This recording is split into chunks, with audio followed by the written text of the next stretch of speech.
morning. Last class we studied what is a database, what is relational database management system, etc. Here today we are going to discuss our third chapter, log on to Access, that is log on to Microsoft Access. Here our life depends on data to a great extent. It starts from our school courses to graduation subjects. So throughout we are having some collection of data or some related to our subject or topic. We want to collect a lot of data for doing some surveys. Everything depends on data. Also we had learned importance of relational database management, the use of database in our daily life. A relational database provides a complete structural framework to the data and saves time to enter repetitive information again and again. So that is Microsoft Access is a relational database management system designed primarily for home or small business usage. Next, how can we start Microsoft Access 2010? Click on Start button, then click All Programs, then click Microsoft Office, then click Microsoft Access 2010. We can create a new database in two ways, using creating a blank database. Second one, creating a database using templates. First we can discuss creating a blank database. For that, open Microsoft Access 2010, then find the backstage view on the screen, choose new tab. The default the new tab is selected. Click on the blank database option present under the available templates category. The blank database option is used to create a database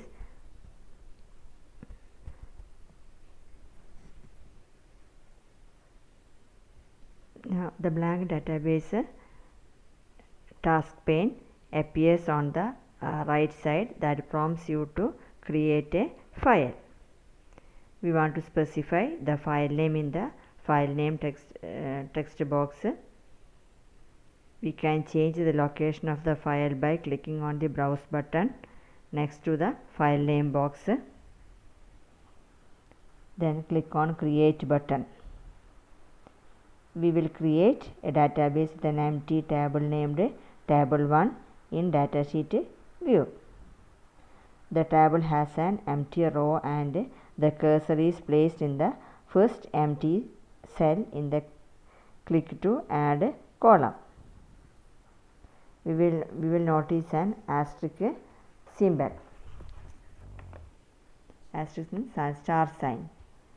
The record selector at the left end of the row indicates that it is ready to receive the data or receive new record. Access automatically creates the first field called ID. By default, this field is designated as the table's primary key, which contains an entry that will uniquely identify the record. The data type of this field is the set to auto number, which means Access will accept only numbers in this field. That is, there is a primary key. Default, there is an ID primary key, and always this access here in data type of this field, that is ID.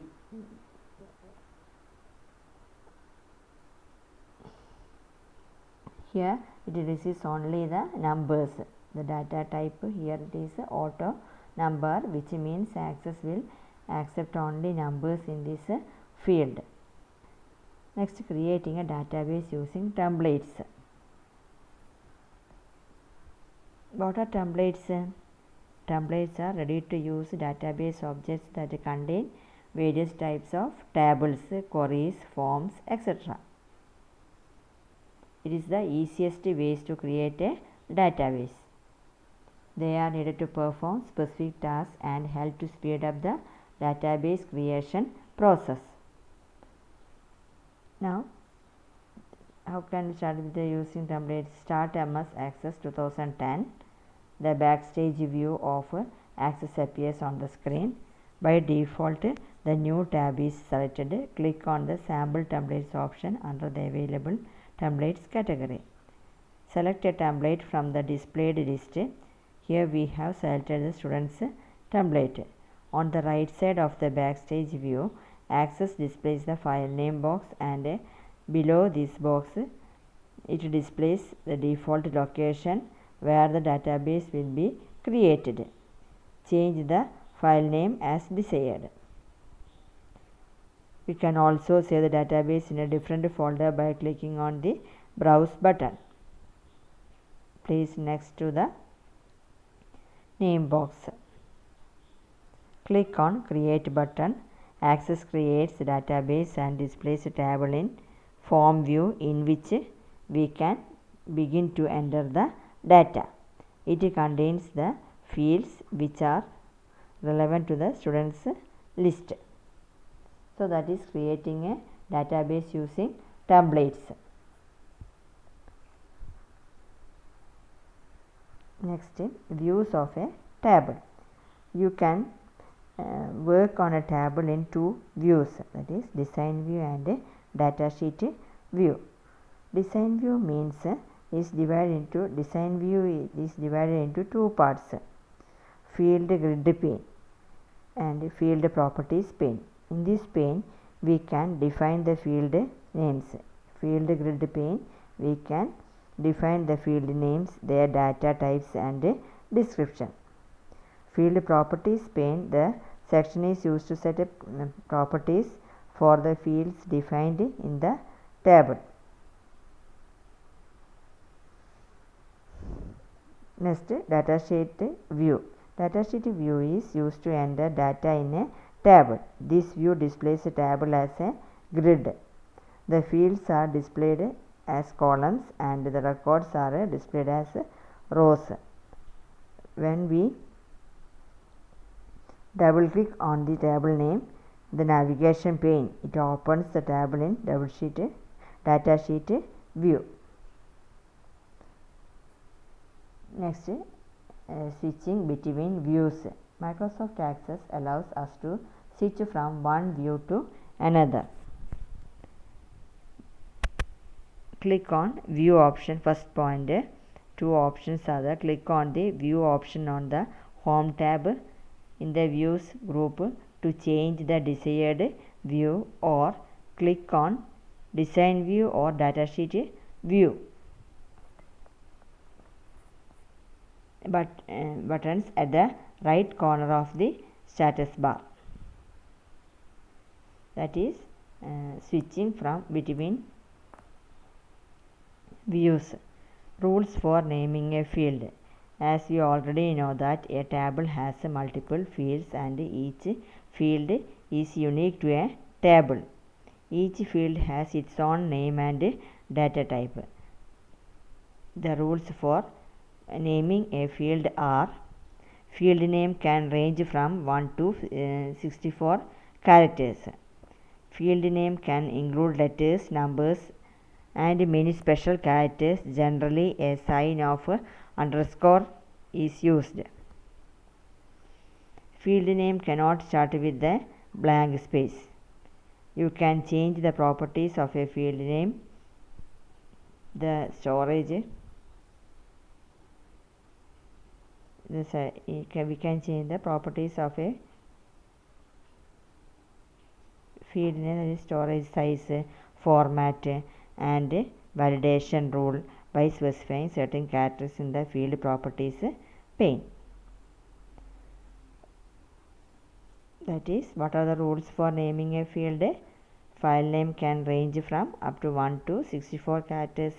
Field name can include letters, numbers, and many special characters. Generally, a sign of underscore is used. Field name cannot start with a blank space. We can change the properties of a field name, that is storage size, format, and validation, ruled by specifying certain characteristics in the field properties pane. Next one is data types.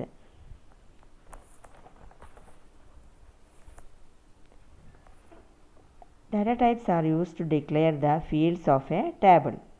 A data type determines type of data a particular field can accept.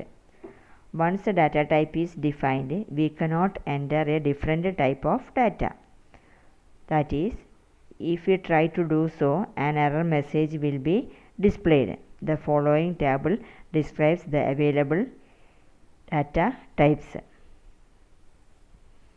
Text. It is used to store text or a combination of text and numbers that does not require calculations, such as address, phone number, etc.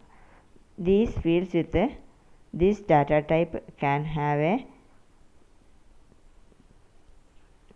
maximum of 25 characters. Text, that is functions, data types text ആകുമ്പോൾ നമുക്ക് എന്തൊക്കെയാണ് കൊടുക്കാൻ പറ്റുക? It does not require calculations, combination of text and numbers such as addresses, phone numbers, etc. The field with this data type can have a maximum of 255 characters. Number, it stores numbers only, the information that you can see for calculations. A number data type can store integer values as well as decimal values. Maximum size of a number field can be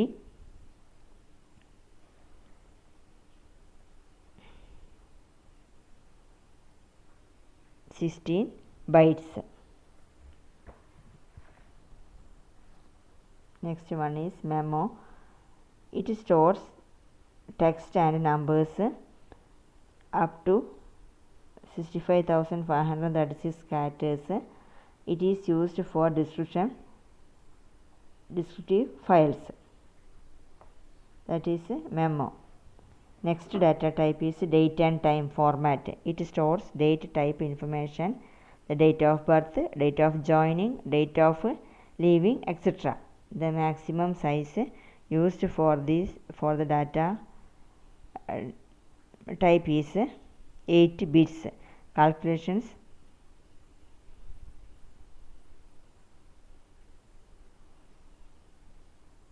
that is the maximum size used by this data type is 8 bytes. Calculations related to the dates can be done on the field type, in this field type, that is date and time. Next one is currency. This type of field is used for currency values and numerical data used in calculations. Currency values automatically include a dollar sign, decimal and a comma position. The maximum size used by the data type is up to 15 digits to the left of the decimal point and up to 4 digits to the right of the decimal point. Next one is auto number. It generates sequence number whenever a new record is added to a table. The value in the auto number field cannot be changed. It stores data as 4 byte values typically used in primary keys. Next, yes or no type questions. Data type. It is used at places where the field can have only one possible value. It can either be true or false, either yes or no, or on or off. For example, a student can either be a male or a female.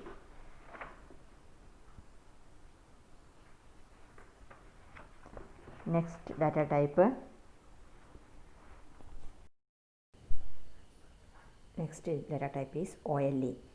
This is used to embed an object created in another application, that is Microsoft Word or Microsoft Excel spreadsheet or PowerPoint presentation, into the Access table, that is to insert an application from another application, that is Microsoft Word, Excel or PowerPoint files into Microsoft Access table. It stores up to 2 GB of data. Next one is hyperlink. Hyperlink data type can store into links to web pages, websites or files on an intranet or LAN, local area network, on our computer. It stores up to 1 GB of data. Hyperlink data type can store links to web pages, website or files on an intranet, means intra-connected inside a network, that is local, like local area network. That is hyperlink data type. Next one is lookup wizard. A lookup wizard helps you to create a field whose values are chosen from the values in another table, query or list of values. Access sets lookup fields to the number data type, that is lookup wizard. Next one is attachment. This data type allows us to attach images, spreadsheet files, documents, charts and other types of supported files to the records in our database, in the same manner as we attach files to emails. We all of you know how to attach files from an email. Next one is calculated. This data type is used when a user creates table fields which calculate the values. The calculation can include values from fields in the same table as well as built-in access functions. That is, built-in access functions means the mathematical functions like sum, average, etc. This data type is used mostly in case of queries, forms and tables. This calculated data type, it is used when for calculation, mainly in case of queries. Queries means asking questions, or in forms and tables. So these are the different types of data types we are using while entering values in each fields in a table. So today, the next class, we will study the next topic of this chapter. Thank you.